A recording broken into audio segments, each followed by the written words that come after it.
What does it mean to you when people call you a Laker legend?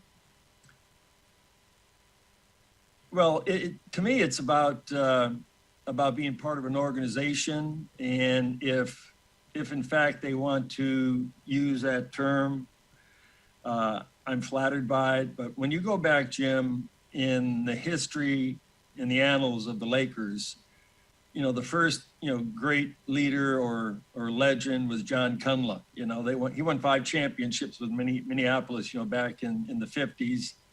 Fred Schaus. Yeah, he took the team to 5 finals, but nobody could beat the Celtics. And I happened to come along at a time and I was there for 10 years already doing other things in the organization. But, when Magic Johnson, Irvin Johnson Jr., Buck, whatever you want to call him, joined up with Kareem and Silk and Jamal Wilkes, and Norm Nixon, Mike Cooper, with that team in the late 80s, and I got to be part of that team. It was their greatness and their incredible showmanship, but not because they were arrogant. It's just their style. And what was created with Showtime in the 80s, if legend comes with that, then I'm part of it. But I was just privileged to be really part of that organization for a long time, and especially that team in the 80s. Because you helped to create the great passion called Showtime, and it was something that just swept not only all over Los Angeles, but all over the United States. Not in just one sport, but in all sports. Everyone knew what Showtime meant. When you said Showtime, you knew they were talking about the Lakers and you. Well, I think you're correct. Any team in professional sports can capture the imagination of not only their city, obviously, but the whole country. And even though there wasn't social media at the time, and in a lot of other news outlets other than CBS every night with you on telling the sports, and the other local networks, and maybe some cable networks, it was a global name. I mean, basketball in the 80s began to grow globally. I can remember almost every summer I was heading to some part of this world giving clinics, and all they wanted to know about was Kareem Abdul-Jabbar and Magic Johnson and the Los Angeles Lakers and Showtime. So, it was an incredible brand, and we had a decade of success that just sort of transcended just being in Los Angeles, and definitely in the United States of America, wherever any of those players went, or when we went as a team, it was like the Beatles when you came into town. And I don't even know what it was like for the Beatles because I didn't know what kind of acceptance they got from crowds and stuff. But the Lakers were special. Yeah, because I remember going there to the Fabulous Forum, where if you didn't get a ticket to go into the Forum, you were happy just to be in the Forum Club. People just wanted to be in the building where the Lakers were. Oh yeah. That was one of the best clubs in the city, the Forum Club. I never really got a chance to go up there too often. I do remember I was there, not there, but I was almost there when Jack Kent Cooke built the Forum. I got there in 1970, and they had just had their grand opening. But even in the 70s, the Forum became a place to go, and the Forum Club was sort of the restaurant and the nightclub, and where everybody met pregame and postgame, and it was quite a thing, and it really drew a lot of great fans, all of our families and friends, and it's what helped create, I think, a little bit of the family lore that the Lakers are all about. Pat, how did you feel knowing that some of the biggest stars in Los Angeles, like Denzel and Jack, they would all come to the Forum and they would be in awe of you and your Lakers? Yeah, I know. The Hollywood part of Showtime was as big a part of it as anything else. And so we happened to live in Los Angeles.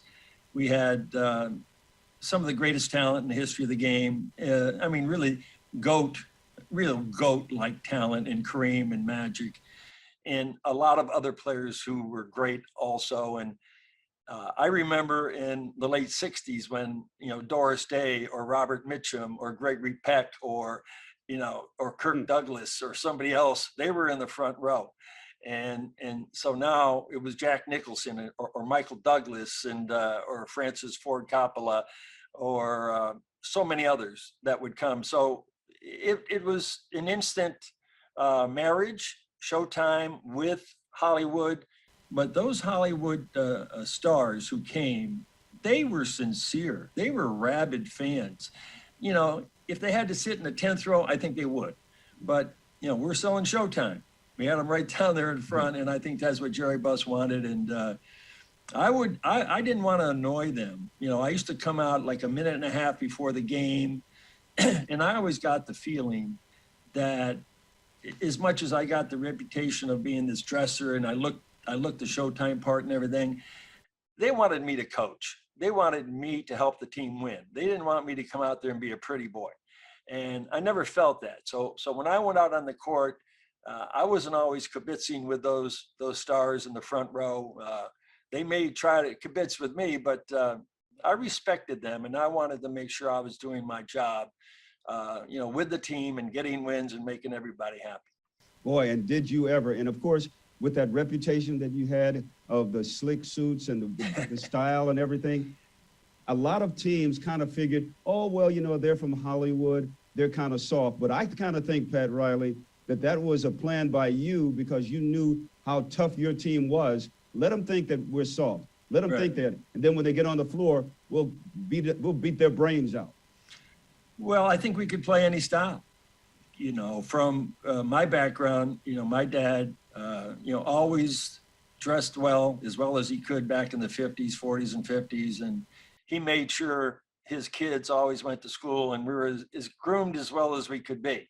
Even if I had one pair of khakis, it had to be ironed every day by me. But, I carried that forward, with me. But when it came to, how we dressed and how we looked, I always wanted the respect of the people by looking like a leader, not by somebody who simply was, GQ or had slick back hair or whatever it was. I mean, my dad combed his hair, back that way. So I just took it up myself.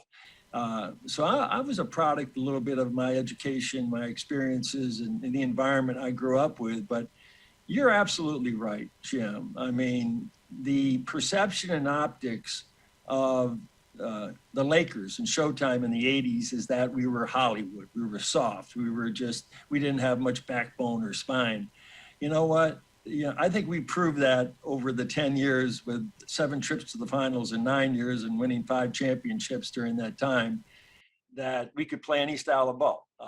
What we want to do is just play basketball. And if somebody, came at us real hard, like, Boston did in 84 or like the Pistons did in 88, we align right up with them anywhere. And so, but we were basketball players and our team was a special team. And sometimes we could play beyond the physicality of other teams because our talent was just so much better. You had a lot of time to sit and learn when you were up in the broadcast booth with Chick. What did you learn sitting up there with Chick that helped you to become not only the great man that you are, the great basketball coach that you are, but just the great individual that Pat Riley is today?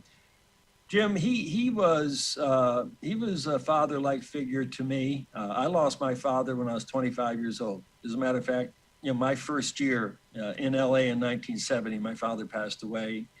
And it was because of Chick Hearn, I believe. He liked the way I played when I was with the Rockets, and he was the assistant general manager, back at the time also. And I think he made a recommendation for the Lakers to claim me on waivers. I ended up in LA. I walked into practice one day and Jerry West came up to me and shook my hand. He said, "Welcome to the Lakers. We think you can really help us." And I stayed there for 20 years from that standpoint. But Chick had a lot to do with my development as a young man and as a player. And then when I went into the booth with him, I learned the most important thing, and I think you're aware of this more than anybody else, because you got to be on top of your game when they turn that red light on. And so it was all about preparation. Chick used to make me come over there at 4:30 in the afternoon for a 7:30 game, and we would do a bird's eye view. There would be no game going. There'd be no players then on the court.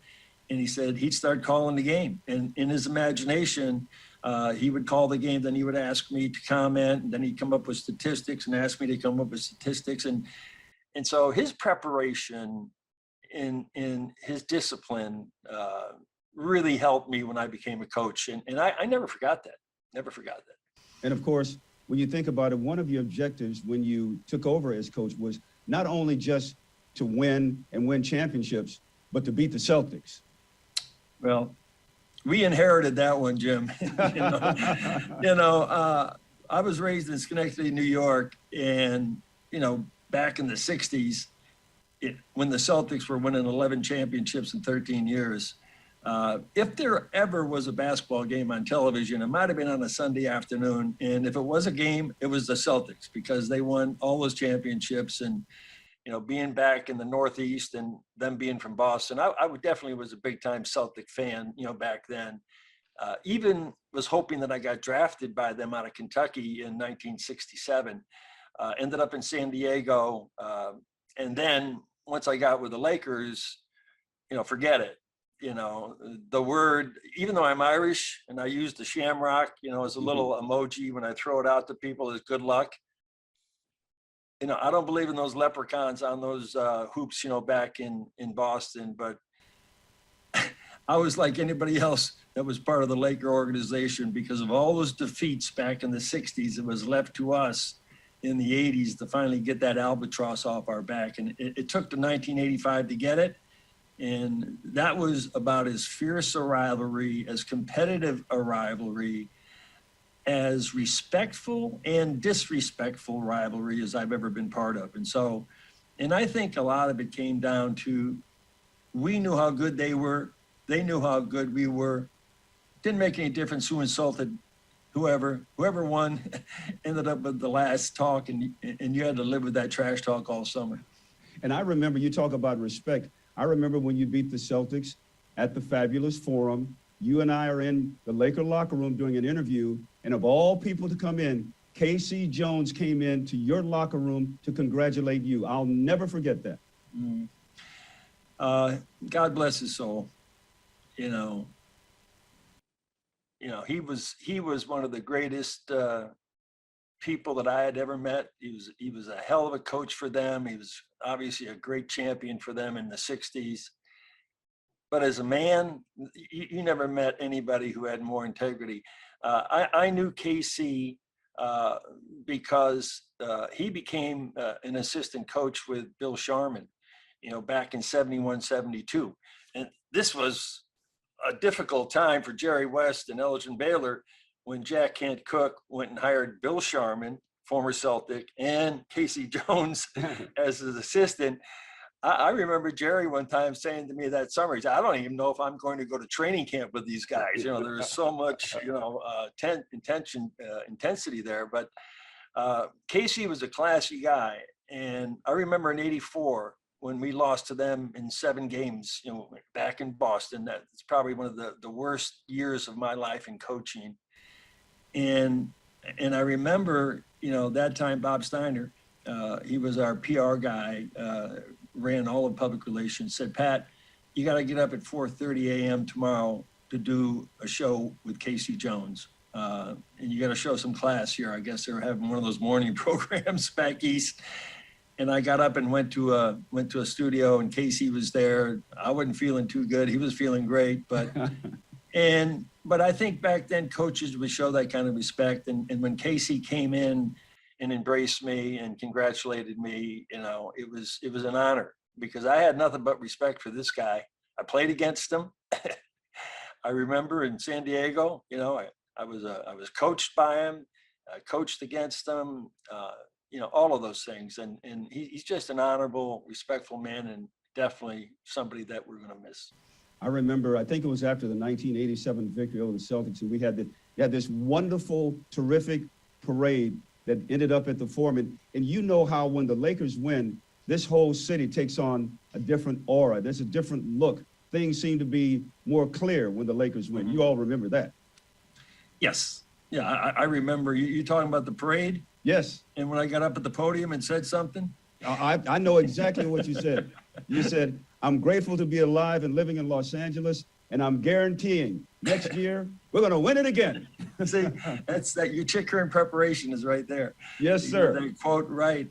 But we didn't, a little history on that. And Bill Burke and I argued about this at one time. I said, Bill, we got to start next year right now.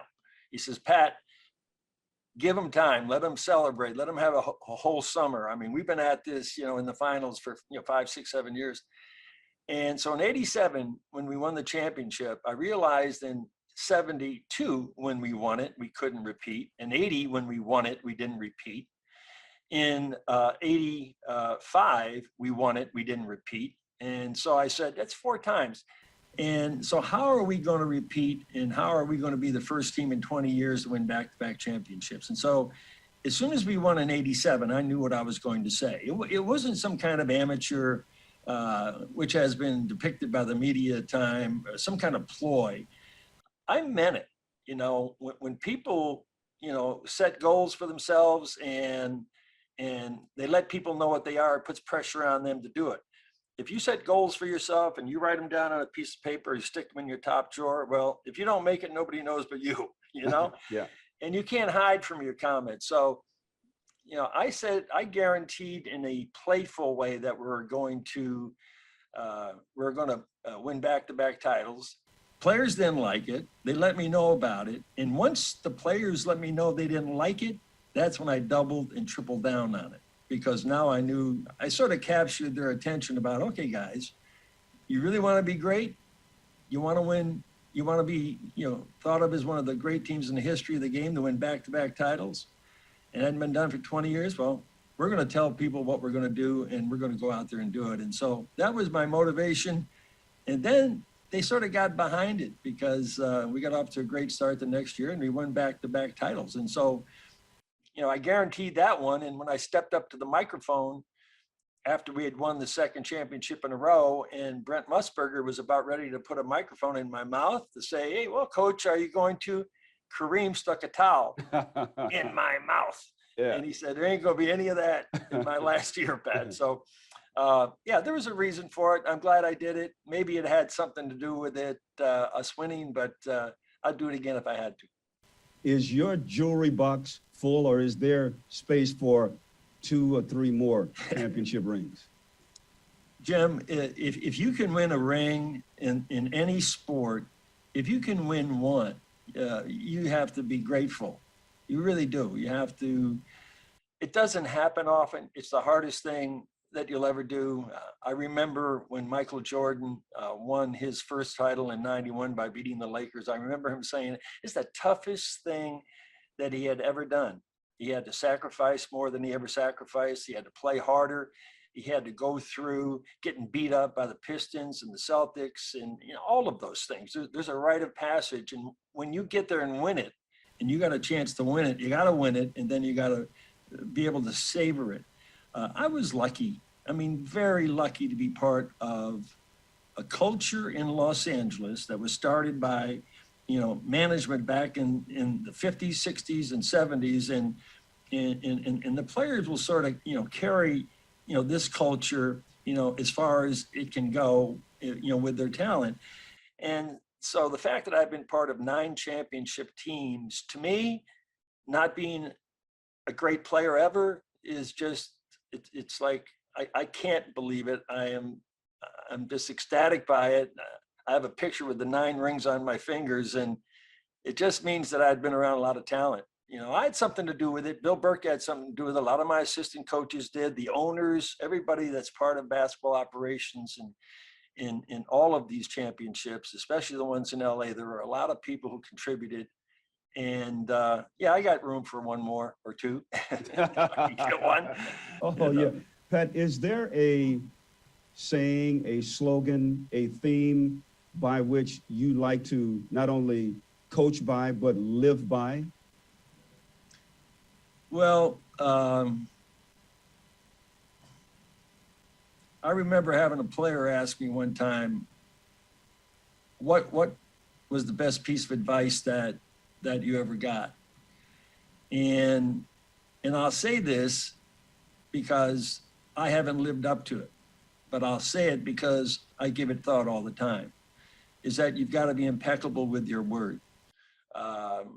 And so what you tell players or what you tell people or what they begin to glean about your philosophy, it's got to be real. Now, there are times when things happen in professional sports and things happen with business that, you know, your word doesn't mean anything, or it can be broken, or somebody else that makes a deal with you can go against it. So trying to be impeccable with your word, you know, doing the very best you can do, you know, making sure that you're always, you know, not just making assumptions, but you're based on fact. I think keeping your word as best as you can throughout your life is a great badge of honor for you. And of course, keeping your word goes along with trust, because yes, that to me, if you have someone's trust, there's nothing more important to me than trust. Well, when you define leadership, and when I became the head coach of the Lakers, I spent a good portion of that decade reading management books and military books and, you know, other novels about people who were in positions of leadership, and wanting to glean as much as I could about, you know, what leadership and management really meant. So my definition of leadership, there was a great little book by Max Dupre one time who defined leadership as an interactive relationship whereby you get hired or put in a position or raise yourself to that position to get a result, the result in a big box. But the only way that you're ever going to get that result is through trust. And how you gain the trust of people as a coach is whether or not you're sincere. And are you sincere with them because you want them to do well? You want them to get out of the game what they really want. And you're going to try to help them do that. You're not going to be sincere to them just because you want to get something out of it. And that can happen to you also. And that's can backfire on you. And so sincerity is important in gaining people's trust. Competency is. My first couple of years as a coach with the Lakers, Jim, I wasn't very good. I was learning on the fly. I was learning on the job. I had a couple of years of experience as an assistant. And because of Jerry West and Jerry Buss having confidence in me and the players having confidence in me, we won. And then I became a better coach and more competent coach in the later part of my career. And so you got to be competent, because if you're not, then they're not going to believe that you can make them better. And players want to become better. And if you don't have the knowledge in coaching about helping them become better athletes, better people, then they're not going to trust you. And the last thing is reliability. Are you going to be there for them, you know, when it hits the fan, whatever that is? And winning, losing, sometimes contractual. This is a nasty business. Players get traded, they get cut. And so the word reliability is big, but also it takes on another form, you know, when the business gets into the way of keeping your word impeccable. And so I don't know if I'm contradicting myself here, but it's a dicey terrain that as a leader that you have to always navigate. And I tried to do the best that I could by gaining the trust of my players. One final thing, Pat, you know, we talk about trust and learning. We've learned a great deal about ourselves throughout the course of this last year with the pandemic and the social injustice and everything else that we've been going through. And I remember talking to you a couple of times about how important sports is to our society. And sports is so important because it, as you one time, you told me it gives us a little respite. It gives us a little break away from the pressures of some of the everyday problems that we have. And I'm just wondering, what do you think we have learned from all these negative things that we have gone through this last year?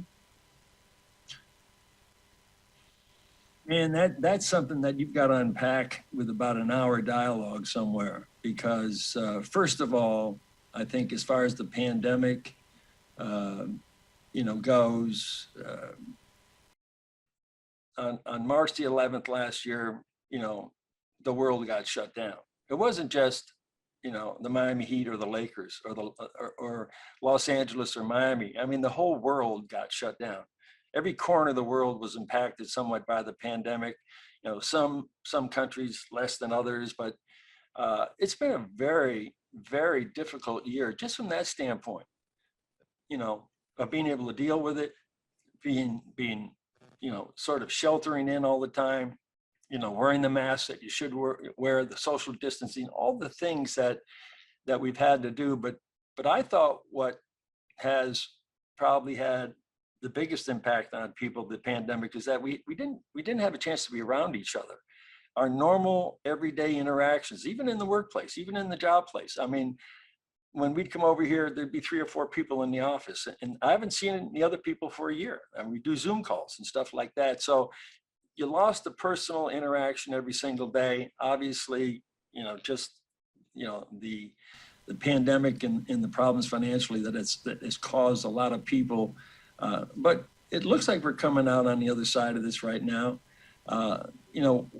What's happened, from the standpoint of, race in America. I'm 76 years old, and what happened on May the 30th with George Floyd. I don't think there's any doubt that now people realize more than ever the racism that has been part of our society for years and years and years, and that there's going to be change. It's coming. Finally, it's got its claws into the consciousness of everybody. And I don't think it's going to be let go of. I do believe that there'll be things that will answer these social justice issues, when it comes to police reformation, if that's in fact possible. The whole concept of equity and equality, the wealth gap is so big over the last 30 or 40 years, is that we have to find a way for everybody to have an opportunity. But more importantly, I think for the people who have had the opportunity and they take it for granted, that you have to think about it. You have to think about it now that you have really been blessed in a lot of ways where other people haven't. And I was raised in the 50s and 60s. So I knew what it was like in the 60s. I was 15 in 1960 and I was 25 in 1970, and went through one of the worst periods in our country, when it came to race relations and the war in Vietnam and civil rights.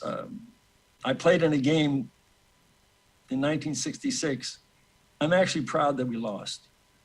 I say that to some of my former teammates, and they laugh at me. I'm proud that we lost to Texas Western back in 1966. I wasn't then, because I didn't have any idea.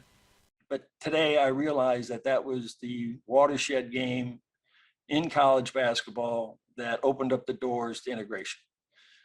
I remember Bob McAdoo talking to me when he came to the Lakers in 1982 and telling me, man, I loved watching Texas Western kick your ass at Kentucky. The only way back Bob could put it, he said, and because of that, he went to North Carolina. He stayed at home in North Carolina in the South, in the ACC that didn't have any black players, and instead of going to some school in the North. And so I was part of history, and I'm proud of that particular game and what it meant to a lot of people.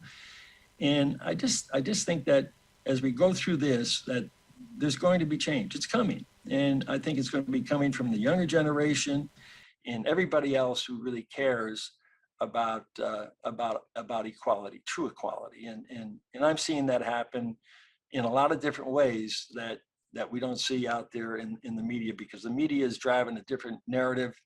And sometimes, you get sort of lost in the sauce of all of it, but it's been an issue, it's been addressed. And I think it's going to, I really believe that there's going to be a lot of changes coming in the future, good changes.